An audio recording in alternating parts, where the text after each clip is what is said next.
こ。おはようございます。朝活。全然川クルーズしたけど。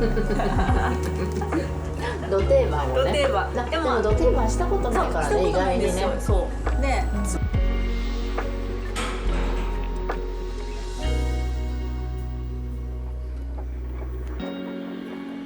朝はアルコーですもん。そうなんですよね。それでもやっぱり。そうですね。横がやっぱ食いしばるとかどうしても食いしばってるのかな。寝てる。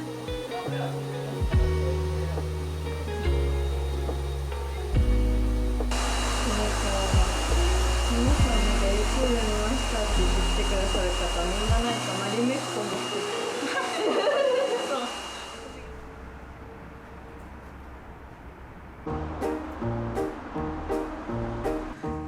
おはようございます。今朝の、9時26分です。今日は天気がいいので朝から外に出て東京ステーションギャラリーで開催されている、こちらのタピオビルカラ展に行っていきたいと思います。フィンランドデザインの巨匠タピオビルカラ生誕110周年を記念した回顧展ということで、イッタラのウルティマツーレ約400点を使用したドラマチックなインスタレーションとかプロダクトやオブジェ、写真、ドローイングが展示されているということで、こちらを見に行きたいと思います。で、それを朝から行きたいのでちょっとねもう準備してそろそろ出たいと思うんですが、昨日はすごく寒かったけど今日は本当にあったかいですね。朝から最高26度まで上がるということでノースリップを着ました。はい。で今口にね塗ってるのがこちらのカイリースキンのリップバターバニラキャラメルの香りなんですけど、これめっちゃよくって、この先端がこの唇に沿ってねカーブができてるのですごく塗りやすいしめちゃめちゃ潤います。でも潤うけどなんかベタベタしすぎなくてちょうどよくって、バニラキャラメルの香りもめちゃめちゃいい香りです。はい。これはね先週横須賀ベースに遊びに行った時にナミさんがくれたものです。はい。そこに今日はこちら P のリップを使っていきたいと思います。これは韓国で買ったからちょっと名前がハングルでわかんないな。 A の6です。はい。 A の6番、これすごいいいカラーでよく使ってます。夏が近づくとやっぱなんかちょっとツヤっぽい感じのリップグロス使いたくなりますよね。唇をねプルプルツヤツヤにさせたくなる、こういう感じです。いい感じで、今日のコーディネートはこちら。まずトップスはこれはベースレンジというブランドのノースリーブなんですけど、これすごい可愛くて、なんていうんですかね、前開きのボタンタイプのノースリーブなので、自分の好きなようにここ開けてアレンジして着れるので、この胸元のところもちょっとこうやって開けるとよりこうね抜け感を出して着ることができるんですけど、でこれ後ろもねボタンになってるんですよ。だからここの一番上の背中のところ、ここを止めたり外したりするだけで、ここら辺のなんていうんですか、たゆみが調整されてピタッて切れたりとか、あとは緩く切ってちょっとこっちの肩の方にねノースリーブのこのトップのところをね持っていくこともできたりします。で今日はこちらのノースリーブを着て、下にマリメッコのタンクトップを忍ばせ、ヤヌークのロングスカートを履いてます。バッグはこちら、今制作中のヒンクヌンクのトートバッグ、紫の方を持っていこうと思います。このトートバッグもねそろそろ販売に向けて動き始めていますので、続報をお待ちくださいという感じなんですけれども、その中にはいつも通りカメラだったりとか財布、あとはポーチを入れて、あとちょっとおやつにこちらビオセボンで見つけたバナナチョコチップクッキー、こちらも忍ばせて、あとは今日はピラティスに午後行くのでピラティスの準備もしていこうかなと思うんですけど、ヒポポタマスで買った時についてきた巾着の中に動きやすくて体のラインが見える服装の方がね好ましいということで、この土日にヨガウェアっていうんですか、新調しました。はい。こちら、ルルデモって揃えたんですけど、こちら下にね履くパンツ、ちょっと下がフレアになっててポケットもあるアジアンフィットっていうラインかな、アジア人の体型に合ったパンツと上に着るトップス、後ろが若干背中開いてるやつですね、靴下、あとタオルを持って今日はピラティスに行く準備もして外に出たいと思います。このトートバッグめっちゃよくって、こう街がねあるので、こういう風にジム着とかね出てもなんかいい感じに収納できるので本当におすすめです。はい。皆さん楽しみに待ってください。あとはこちらお水を持っていきます。これもね最近買ったばかりなんだけど、ハイドロフラスクのマイクロボトルっていうのかな、 200ml しか入らない小さなタンブラーなんですけど、これをねなんかのんちゃんがいっつも最近持ってて、これでちまちま水飲んでるんだけど、なんか私そんなに大きなペットボトル持ち歩いても外で飲みきれなくって荷物かさばっちゃって重くてしんどいみたいなことが多いんですけど、この 200ml ぐらいの飲みきりサイズだったら多分外出して行って帰るまでの間にちょうどぴったりね飲みきれる量なんじゃないかと思って、でのんちゃんも同じこと言ってて、私も買ってみました。本当にこんな小さな持って歩く必要あるのかレベルの小さなタンブラーなんですけど、これ購入する時に彼と一緒にいたんですけど、彼がこれ見てこんな小さいの買ってどうすんのって、この量だったら水を口に含んでも家出たらいいじゃんって言われたんですけど、いやそうじゃないんですよね。ちょっとだけ水を持ち歩きたいっていう私と同じような気持ちの方がいらっしゃったら、ぜひこのねマイクロボトルのハイドロフラスクおすすめです。はい、これをね持っていこうと思います。こういう感じで準備できました。はい、それでは行ってきます。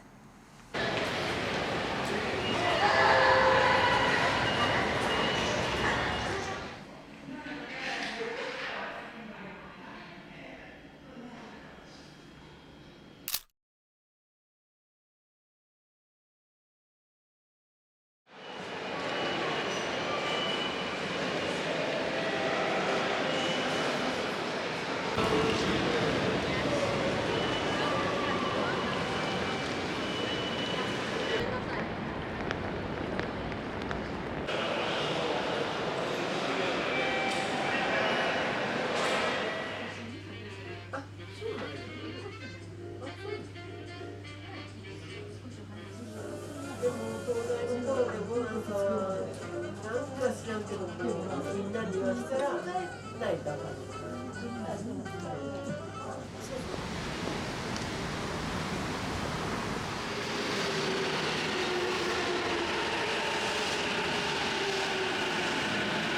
走るかないようにここから多分ここ突っ張ってるから。やばい。不思議です。そっからだ。よっしゃ、一周はい、OK です。いいです、いいです。もうこれぐらいで大丈夫。はい。これやるだけで、ここの針めっちゃ取る。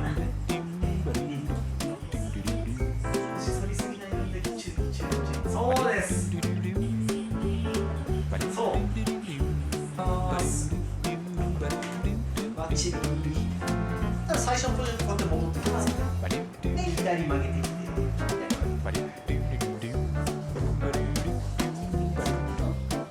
そうそうそう。これがなる。自然に。自然になります。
Sound of a kiss we stole from the night, the soft rushing heartbeats of love at first sight. Perfume is drifting in the cool breeze, dance of two hands, eager to meet, a kiss and two heartbeats. street. 'Cause kisses and heartbeats don't know how to lie. They watered me tears. I can remember now. Kisses and heartbeats don't know how to lie. And how to lie, how to lie, how to lie, oh no. How to lie, how to lie, oh no.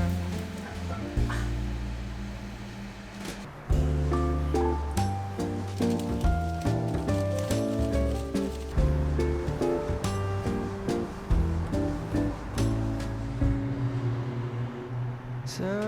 let's take a step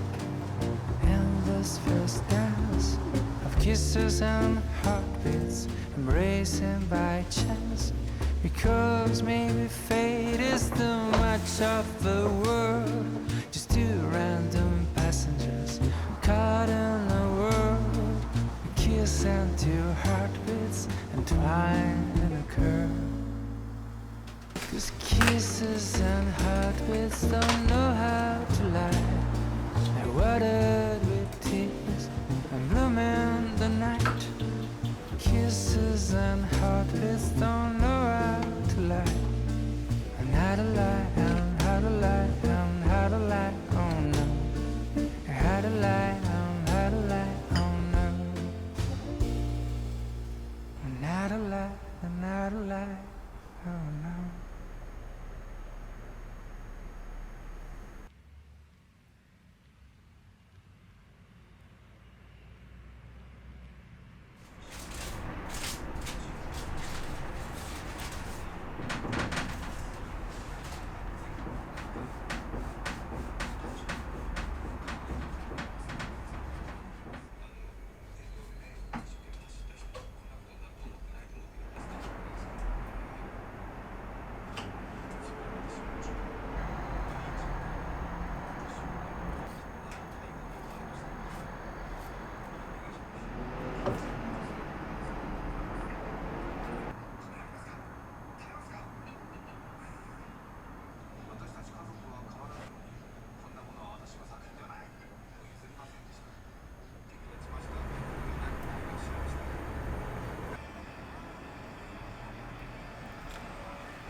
おはようございます。準備して今からちょっと外に出たいと思います。今日はですね、午後最近知り合ったキコさんがこのアトリエにやってくるので2人でお茶したいと思うんですけど、その前にちょっとまだ時間があるので代官山蔦屋で開催されてる飲みの市に行ってきたいと思います。平日の昨日と今日2日間だけの開催みたいなんですけど、去年もねその飲みの市で牡蠣とかホットとかティーウォーマーとかなんかいろいろ可愛いものゲットをしたので、ちょっと見に行っていこうかなと思って準備しました。今日は、ロンハンマンで購入した黒の形のいい T シャツと、下は台湾で購入したパッツォというブランドのリボンがついたスカートです。今日はオールブラック、ちょっと自分の中でフランスっぽい感じでコーディネート組んでみました。そこに今日は、私のブランドから販売される予定のトートバッグ、茶色の方を持っていきたいと思います。黒にこの茶色めっちゃ合うんですよね。こういう感じで大人っぽく持ってるので気に入ってます。そうで、昨日ねタピオビルから世界の果てという回顧展に行ってきたんですけど、これめちゃくちゃ良かった。でなんかこれがねあんまり事前情報というかそこまでよく調べずに行ってきたんですけど、これはねタピオビルからというデザイナーがイッタラに起用されて40年にわたり第一線で活躍したそのタピオビルからのプロダクトとかオブジェ300点がフィンランドのエスポー近代美術館からやってきて日本で見れるってやつだったんですよ。このエスポーの近代美術館から作品が来てるっていうことを知らずに見に行って、あ、そうなんだと思って、そこでねしっかりこの作品に触れてきたんですけど、このタピオビルからがフィンランドのラップランドで生活しながら、そのラップランドの自然、例えば葉っぱとかキノコとか自然の中で見つけたものからインスピレーションを受けていろいろ作品をね生み出しているっていうことを知ることができて、なんかその途中からねもう横の説明書き見なくても、あ、これはインスピレーション先はなんかつららなんだとか、あ、これは鳥の羽を模してるんだとか分かるようになってきて、もう本当に自然の中で生まれた造形っていうのを作品に落とし込んでて、すごく学びになったと言ったらちょっとおこがましいんですけど、自分が今そのブランドを持って商品を作っているっていうのもあるし、あとは最近陶芸に通って趣味でねいろいろ作品作ってるんですけど、例えば陶芸とかいざなんか物をね作ろうかなって思っても、なんか自分が何を作りたいのかわからなくなってというか、なんか自分って作りたいものあんまりないんだなっていうのに衝撃を受けて落ち込んだりする時があって、なんかこう私の頭の中にはすごくたくさんのインスピレーションがあって、作りたいものって多分たくさんあると思って、こういう陶芸とかね通い出したりとかしてるんですけど、でもいざ実際何か作ろう、一から何かを想像しようと思った時に手が止まるというか、あれ私って何が作りたいんだっけみたいな。でそういう風に思っていつも調べちゃうのは、例えばピンタレストとかでなんか陶芸の作品で素敵なの作ってる人いないかなみたいな、そこからインスピレーションもらって何か作ろうかなって思っちゃうんですよ、つい。やっぱりこのスマホの海で泳いでるので、いつもインスピレーション先はスマホの中のもうすでに誰かが作っているものから着想を得たりとかね、無意識にしてるなっていうのをね、このタピオビルから世界の果てを一人で見に行ってすごく痛感したというか、でそのタピオビルからがね残した言葉っていうのも随所随所に散りばめられてて、それもねすごく良かったんですけど、その中でね、アイデアは偶然から生まれることが多い、意図したものとは全く別の方向から飛び出してくる時もあるっていう言葉すごくいいなと思って、それもねやっぱり最近陶芸通って、なんか私って作りたいものないのかもって思って落ち込んでたからこそ、このタピオビルから世界の果てのこの回顧展が響いたっていうのもありますね。で、フィンランド何回か行ったことがあって、ラップランドにもね行ったことあるんですけど、フィンランドの雄大な自然、その美しさっていうのを作品を通してもう一回思い返せたし、私も今年夏にフィンランドに行ったら、市内だけをねプラプラしてカフェ行ったりとか、そういうことも楽しみつつ、やっぱりこの自然っていうのに触れて、その美しさに浸って自分も何かアイディアがその場で偶然生まれることをちょっと願って、でもフィンランドに行かなくてもこの東京の日常でもそういうねきっかけって絶対発生してるはずだから、街歩いてる時に携帯ばっか見て歩いてるんじゃなくって、視界に入るものだったりとか耳から聞こえるものっていうのをしっかり受け取ろうとする力をね養っていきたいななんて思いました。はい、なのでタピオビルから世界の果て、とても良かったので6月15日までやってるので、気になる方は行ってみてください。で、ビルから店ではウルティマツーレのグラスをペアセット購入して、あとこちらポーチも買いました。ラフというかスケッチですね。後ろにはタピオビルからって書いてありますね。かわいい。スキンケア用品とかそういうの入れて旅行く時に持ち歩くのにちょうどいいなと思って購入しました。はい、そんなことをね思った昨日はね一日でしたね。では10時からね飲みの市やってるみたいなので、なんかその大買い物の飲みの市めちゃめちゃ混むんですよ。だから朝早い時間にね行った方が空いてると思うので、早速出かけていきたいと思います。では行ってきます。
つもありがとう。全然なんかすごいパッと浮かんで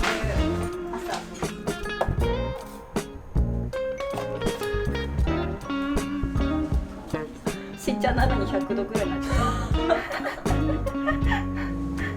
お腹温めよう。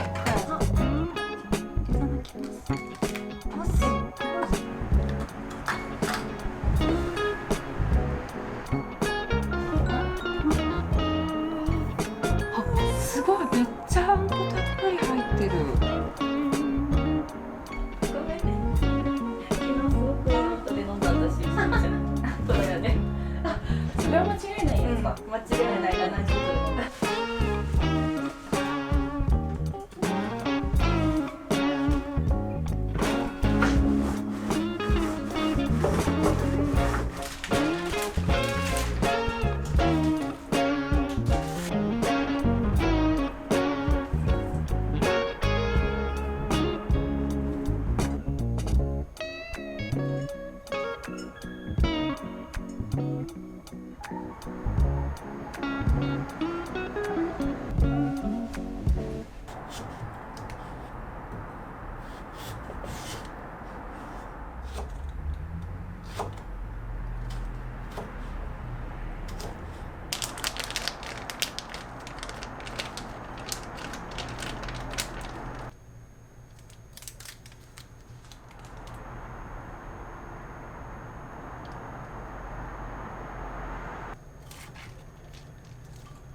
far too long, but now I'm on my way back home. I hear the west winds calling out my name. They're telling me to head your way, down your road and past your gates. Keep your eyes on the horizon. I was looking to belong when I'd already found my home.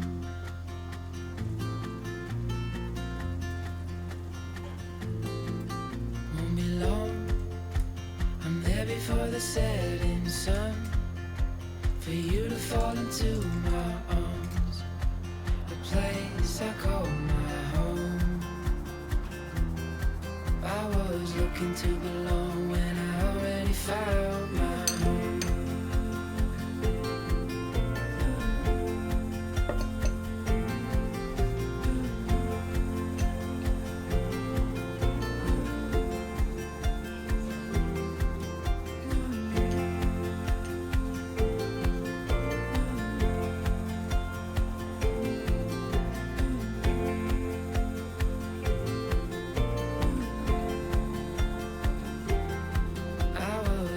To belong when I'd already know that you would be there when the rains are gone. Like a light in the night, you will always be my home.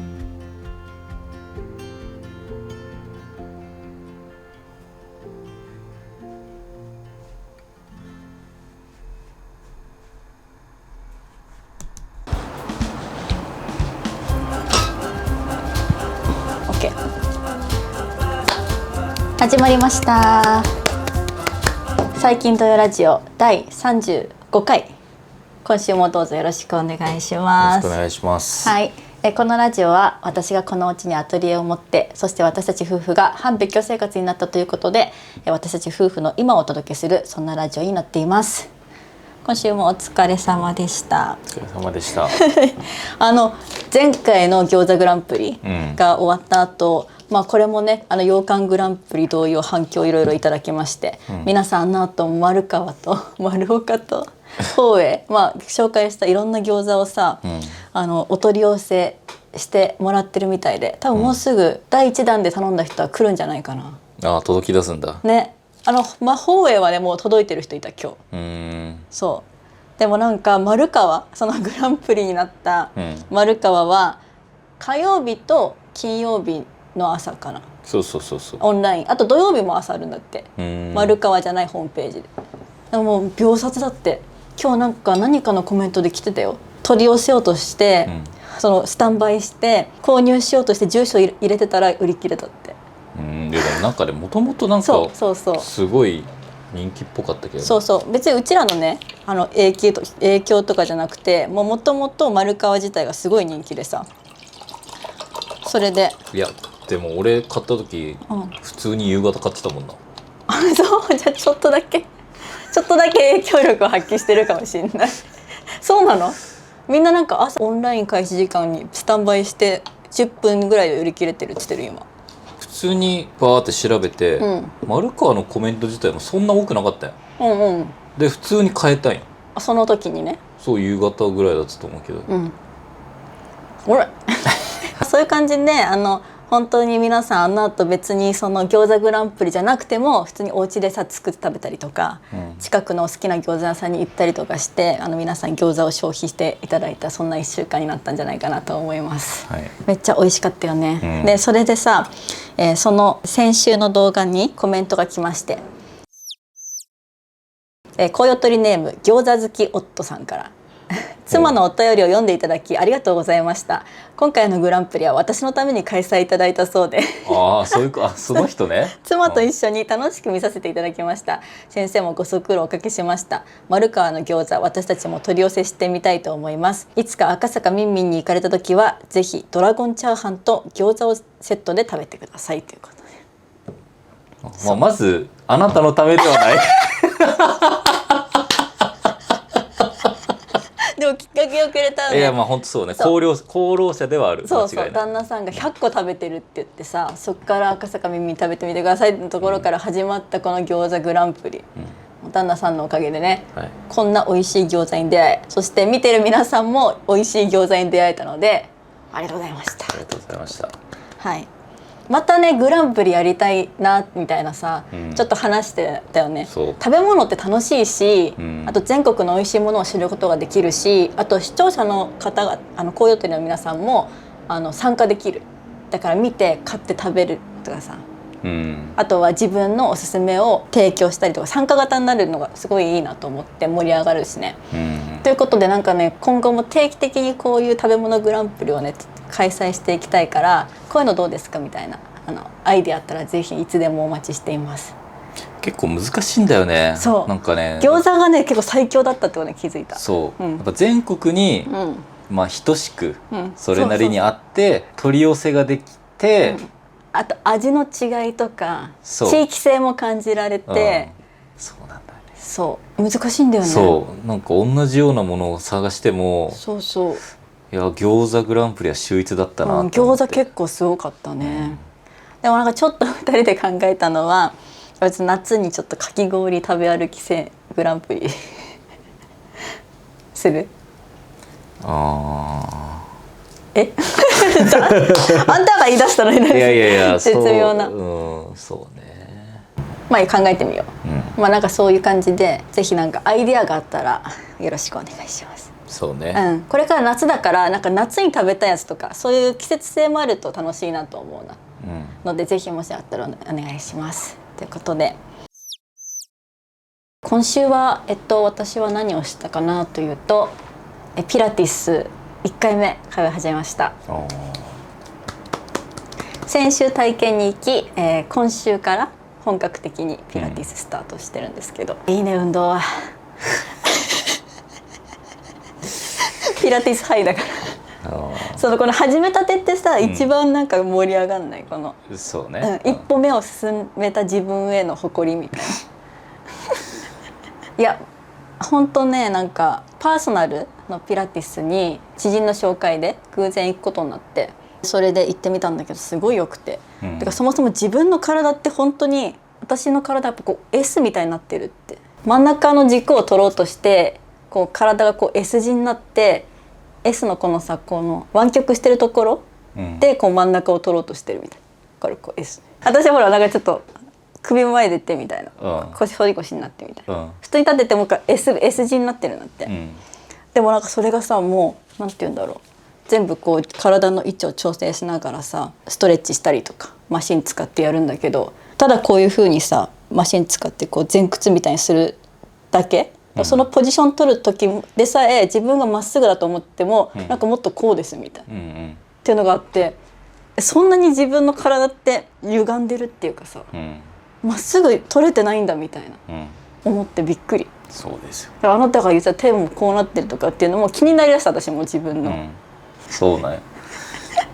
ワンテンポ遅れていろいろ理解、そうだから俺もなんか反応しづらいよねそれ俺言ったしみたいな今更そのテンションで来られても、そうやでって思う。あなたのアハ体験をさ、聞いてたやつが本当にまんま自分も実感みたいな、そうでしょ。そうで今そのマックス楽しい時期みたいな、みたいな感じで、そうそう。でもこれ本当にもうパーソナルじゃなかったら無理ってぐらい自分の体がこう絶妙にこう、お尻はこう、背中はこうみたいな、首はこうみたいなさ、お腹はこうとかさ、がもうできないね、自分じゃ一人じゃ、初めて1回目で普通に立ってる時の感覚が違くなってる、若干。早っ。なんかね、ポジションが違うの、自分で普通に立った時の、今までの重心のかけ方が違くって、あれってすごいね。ピラティスってさ、最終的にどうなりたいので行くの？なんかいろいろあるらしいよ。やっぱり腰痛改善とか姿勢矯正とか、あとはゆっくりこうダイエットみたいな目的で行く人もいるし、あともリハビリ、なんかもともとリハビリみたいな感じなんだよね、ピラティスって。そうなんや。そうそう。ピラティスの創業者が、ピラティスをやって10回目で変化が見える、20回目で体が変わる、30回目で人生が変わるみたいな、なんかそういうちょっと細かい言い回しはちょっと間違ってるかもしれない、そういう、その10回でも一旦変化感じなんて、で20回目でもう変わって、30回目ではもう人生変わってますみたいな、そうそう。じゃあ月3回行くんだっけ？はい。じゃあ1年後にはもう人生変わってる。人生変わってる可能性があるんだけど、私はとりあえず柔軟性がなさすぎるから、柔軟性向上と、あとはやっぱり姿勢の改善、あと腰痛、デスクするか、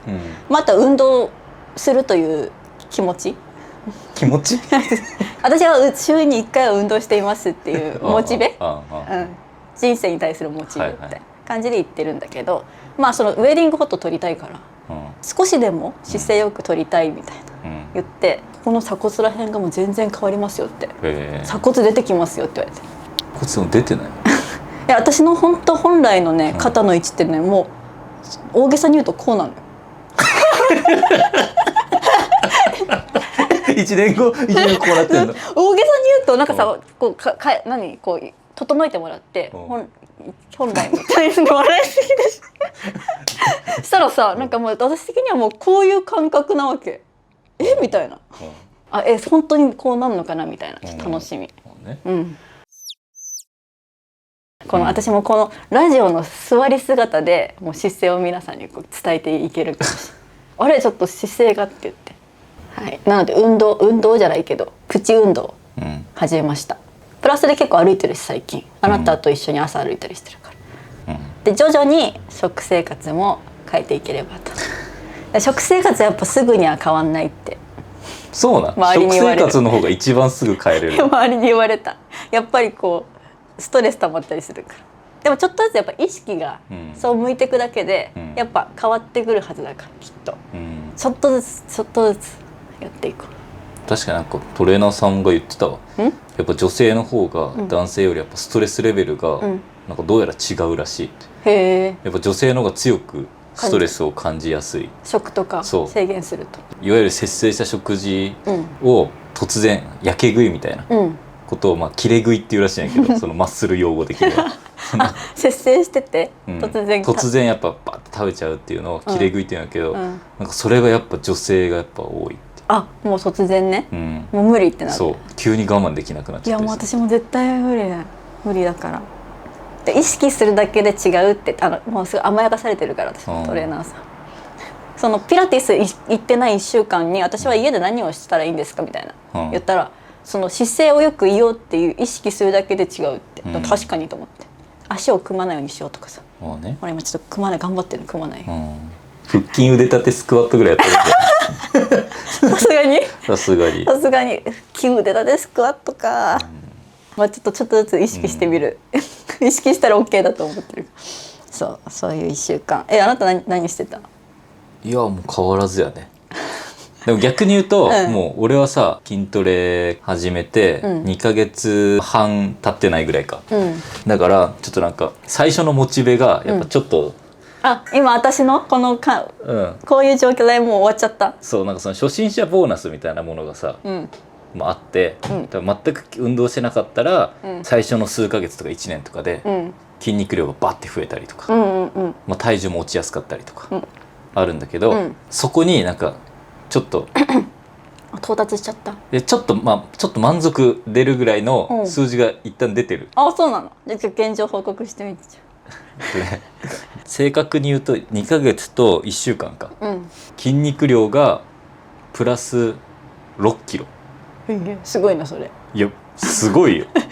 これ筋トレやってる人がね聞いたら結構ビビるぐらいすごいと思う。へえ。最初はね痩せる期間じゃないから、うん。体重は逆に俺何キロ増えたかな、増やしたらもんね最初。 5キロぐらい増えてるのかな、うん56キロ増えて筋肉分ほぼ増えてんだけど、うんっていうところでうん。ぐんぐん数値伸びてるんやけど、うんなんかどこで痩せ始めるか、あーつまりどこまで筋肉量をうんつけたら自分で満足できるのかうんっていうところを今目標をねあー改めて決めないといけなくて、うん。どこまでやんの？どこまでやろうと思って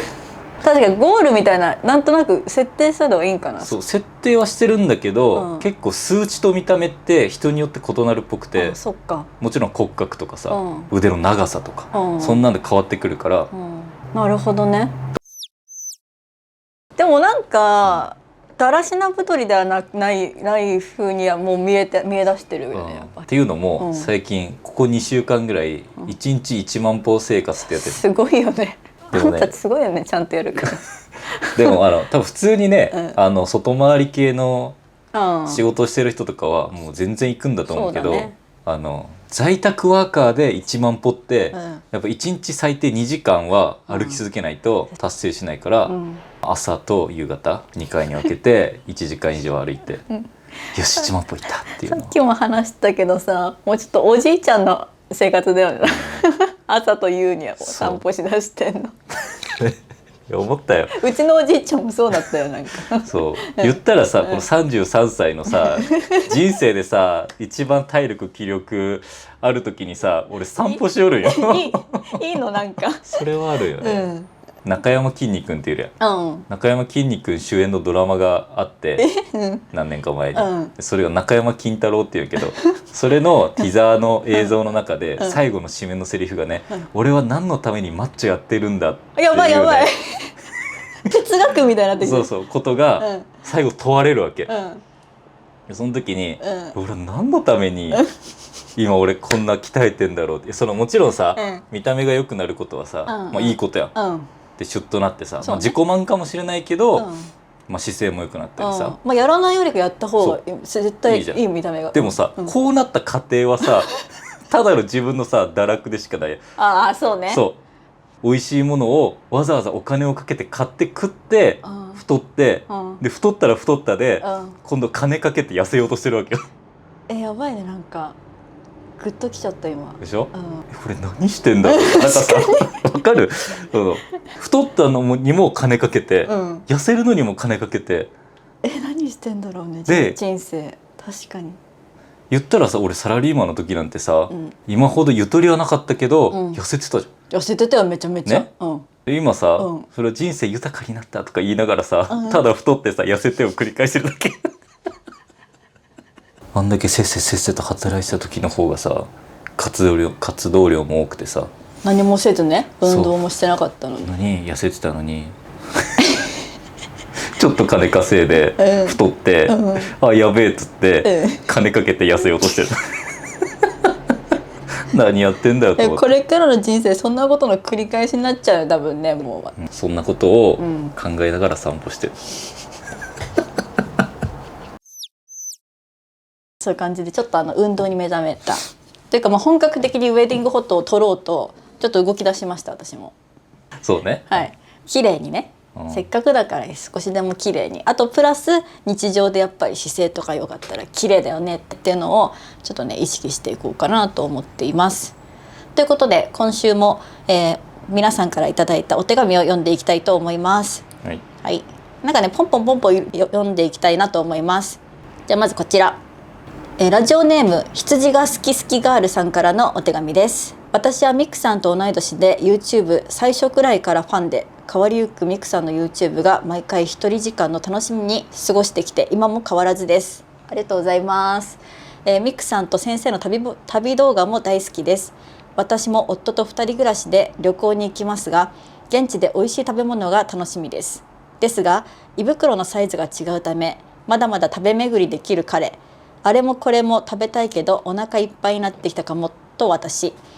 ミクさんと先生は食べる量を合わせたりされていますかということです。これは由々しき問題ですうね。ん同じです。そう、はいこれは難しいんだよね。はい。特に私のこの小食っぷりったらないんですよ。食べるスピードとかもね、食べるスピードも本当になんかちょこちょこラジオでも言ってますけど、私はもう小鳥ぐらいのね、うん小ささのご飯をちょこちょこ食べてて、遅いし、うんでやっぱちょこちょこちまちま食べてるからすぐお腹いっぱいになっちゃって、うん一人前食べるのもやっと、うん、うん、そうだよね。そうだからいろいろ食べたいんだけど、もう本当に由々しき問題だなと思ってる毎回、で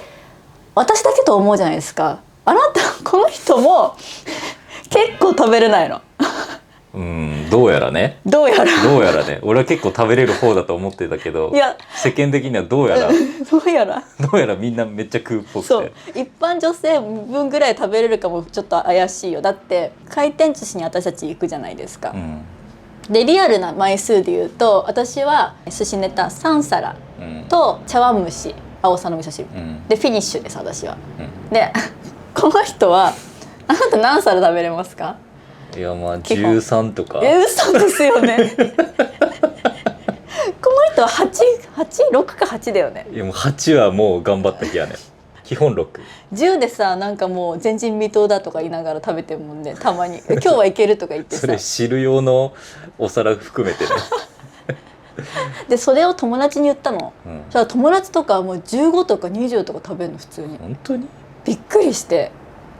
だから結構ね2人とも小食なのよどうやら。そうだから旅先では本当にいろんなの食べたいじゃん。食べたいんだけどシェアできるものはシェアだよね。うんうんだからその台湾とか、うん台湾は特にさ食事が結構メインだったりする、やっぱうん B 級グルメっていうのがさ、うんいっぱい取り扱った方がいいなと思って行くけど、でもそこはもう2人でシェアできるお店うんを優先的に選んだりね、うん一人一個オーダーのところはあんま行かないね。そうねシーメン西門町のテンテンディっていうところのルーローファンぐらいのこれぐらいのちっちゃいお椀のルーローファンとかだったら全然食べれるから、まあ、そういうのとかね、うん火鍋とかもやっぱシェアだからそこは食べれるんだけど、うん2人で外食行くってなってうん一番行くのはやっぱ回転寿司だもんね、うん、でそれもやっぱ好きな分だけお互い食べれるからっていう、いやコース料理とかもうめったに行かない食べきれないってなった時に、そうそう冷や汗かいちゃうからだからすごいわかる。ね、そうわかるめっちゃ。事前に食べたいものをちゃんとリサーチしてこれは食べるからこのためにお腹の残しとこうみたいな、今日はこれは絶対食べるみたいなのはなんかたまに設定するよね旅行で、ここのレストランに行こう絶対みたいな、うんそしたらその前後はまあいろいろ食べたいものがあってもちょっと我慢みたいな。もう一個読んでいきたいと思います。こうよってりネームマリノさんからのお手紙です。ミクさん、先生が今になってやってみたかったアルバイト、お仕事などありますか？気楽に取り組む程度で大丈夫ですということ。いいね、こういうの大好き。考え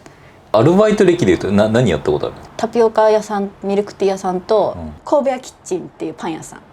と上島コーヒーかな。これが私の人生のバイトだね。あなたはバイト遍歴？俺はコーヒー屋さん、タリーズコーヒーか、と夜のクラブやってたね、一時期ね。のボーイみたいな。ボーイね。だっけ？だから私がね やりたかったバイトはね、私は本当はスターバックスでバイトしたかった、学生の時。なんで？かっこよかったからトール抹茶クリームフラペチーノとか言いたかったの。ね。そうで受けに行ったの、私面接。したら専門学生だったから、2年しか在学しないから、ダメって言われて落とされた。スタバとか働きたかったけど、今だったらやっぱなんかね、こっち東京に住んでたらやっぱおしゃれなカフェの、カフェ店員やりたいね。もうなんかさ、服とかもさ、もう全然髪色とかもさ、いいやつ。あるね。そうそう。同僚とかとさペラペラ喋りながらさ、今日はオーツミルクにしますかみたいな感じ。ちょっと意識高いとこのカフェ働きたい。バイトトークしたい。あれないバイトトークあるよ。これタリーズでバイトしたことある人いたらこれね、あるあるだと思う。わかんない。俺が働いてた店舗の男子スタッフの中で一個なんかルールっていうか、なんか遊びでやってたのは、タリーズって今も多分言ってると思うけど、注文受けたらバリスタ、そのドリンク作ってる側の人にコールを飛ばすんよ。その時にコンブリオお願いしますとか。言ってる。多分イタリア語なんかな。コンブリオって言ってたね。コンブリオ、コンパッシオーネ、コンアモーレ、何パターンかあんの。コンブリオが一番メジャーなの。でコンブリオ、トール、ハニーミルクラテとか言うんだけど、たまにそのなんかすっごい綺麗な人とか可愛い子来たよっていう時に、コンパッシオーネみたいな、なんか情熱的なみたいなことを言ってドリンク作ってる男子スタッフに飛ばしたりとかっていうのは絶対ね全国でやってると思う。本当に？わかんないけど。それでマジかみたいな、そのチラ見すんの。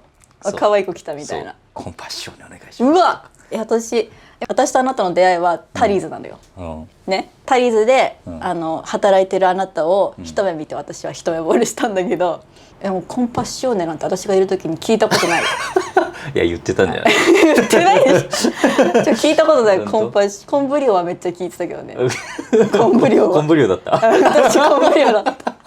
私は神戸屋キッチン、高校の時に3年間ぐらい働いてて、それが駅のさ改札の前の神戸屋キッチン、改札の前に大体あるじゃん、ああいうの。都内だったらさもう5分に1回とかによってさ電車来るからさ、みんなのんびり買い物してるじゃん。でも田舎の駅前のパン屋さんって戦場なのね。なぜかっていうと30分に1本しか電車来ないから、もう乗り逃したら次30分待たなきゃいけないから、ギリギリにおじちゃんとか来て「もうあと5分で行くんだよ」とか言われて、私がもう必死に「分かりました」って入れるんだけど、それがすごい楽しくて、もうこの戦場の感じ来いみたいなこれあるあるなんか分かんないんだけど、神戸屋キッチンのこのレジのところの下の段のパン入れる袋みたいな、薄い袋があるんだけど、バッて来たらそのパン入れる袋のところにトングをこうザッて入れて、袋をファッて広げて、そこにパンバッて入れてくるくるくるってやってやるみたいな、そのなんか一連のこの手技みたいなやつをどんどんこう習得していく、そのあれがすっごい楽しかった。学校行くよりも楽しかった、バイトが。そうなんとかグランプリもいいけど、今度あれやろう。お互いのさバイト先でさ美味しかったやつとかをさ、これ食べさせ合いしよう。私神戸屋キッチンで美味しかったやつを買ってくるから、あなたタリーズとか